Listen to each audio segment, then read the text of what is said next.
13 अप्रैल साल 2029 1000 फीट से ज्यादा बड़ा एस्ट्रॉयड अपोफिस धरती के बहुत बहुत करीब से गुजरेगा। अगर यह धरती से टकरा जाता है तो ऐसी तबाही देखने को मिलेगी जैसी इंसानों के इतिहास में कभी ना देखी गई हो। हिरोशिमा पर गिराए गए बम से 1 मिलियन गुना ज्यादा एनर्जी रिलीज होगी।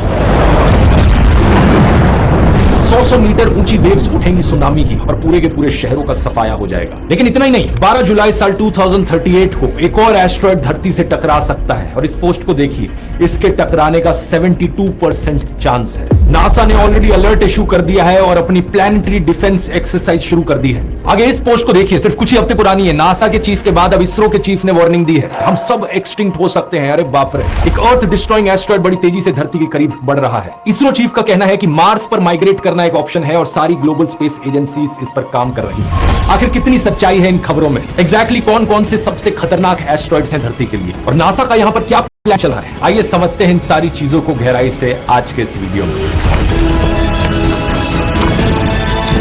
जाता है क्योंकि ये छोटे प्लैनेट्स की तरह होते हैं। ये बेसिकली कुछ बड़े से पत्थर हैं जो स्पेस में घूम रहे हैं। साइज में ये कुछ 10-20 मीटर के भी हो सकते हैं और 100-200 किलोमीटर के भी हो सकते हैं। सबसे छोटा एस्ट्रॉयड जो एग्जिस्ट करता है वो है सिर्फ 2 मीटर चौड़ा और सबसे बड़ा है सेरेस नाम से 940 किलोमीटर डायमीटर में। ज्यादातर एस्ट्रॉइड्स हमारे सोलर सिस्टम में मार्स और जुपिटर के बीच मौजूद एस्ट्रॉइड बेल्ट में पाए जाते हैं, जहां पर मिलियंस में एस्ट्रॉइड्स मौजूद हैं। जो एस्ट्रॉइड बेल्ट की ड्राइंग की जाती है हमारी टेक्स्ट बुक्स में, वो कुछ इस तरीके से करी जाती है और इसे देखकर आपको लगता होगा कि एस्ट्रॉइड्स एक दूसरे के बगल में इतने सारे घूम रहे हैं, लेकिन असलियत में जो एवरेज डिस्टेंस है किन्हीं भी दो एस्ट्रॉइड्स के बीच में, वो 1 मिलियन किलोमीटर से भी ज्यादा है। अब होता क्या है, कई बार ये एस्ट्रॉइड्स इस बेल्ट से दूर निकल जाते हैं और धरती के करीब आ जाते हैं। ऐसे केस में हम इन्हें नियर अर्थ ऑब्जेक्ट्स करके पुकारते हैं, शॉर्ट में कहा जाए NEOs। अब NEOs सिर्फ एस्ट्रॉइड्स ही नहीं बल्कि कॉमेट्स भी हो सकते हैं, मीटियोर्स भी हो सकते हैं, मीटियोराइट्स और मीटियोरॉइड्स भी हो सकते हैं। आप पूछोगे फर्क क्या है इन सब में? अब देखो दोस्तों, होते ये सारे के सारे पत्थर के टुकड़े ही हैं जो स्पेस में उड़ रहे होते हैं, लेकिन जिस तरीके से हम इन्हें डिफाइन करते हैं फर्क वहां पर आता है। जैसे कि एस्ट्रॉइड्स बने होते हैं पत्थर और मेटल के, कॉमेट्स बने होते हैं बर्फ, पत्थर और डस्ट के। इन्हें डर्टी स्नोबॉल्स भी कहा जाता है। एस्ट्रॉइड्स मार्स और जुपिटर के बीच एस्ट्रॉइड बेल्ट में पाए जाते हैं। कॉमेट्स स्काइपर बेल्ट में पाए जाते हैं। ये बेल्ट नेपट्यून के आगे है और दूर है सोलर सिस्टम में। कॉमेट्स जब स्पेस में उड़कर जाते हैं तो उनके पीछे एक टेल सी दिखती है जो एस्ट्रॉइड्स में नहीं दिखती।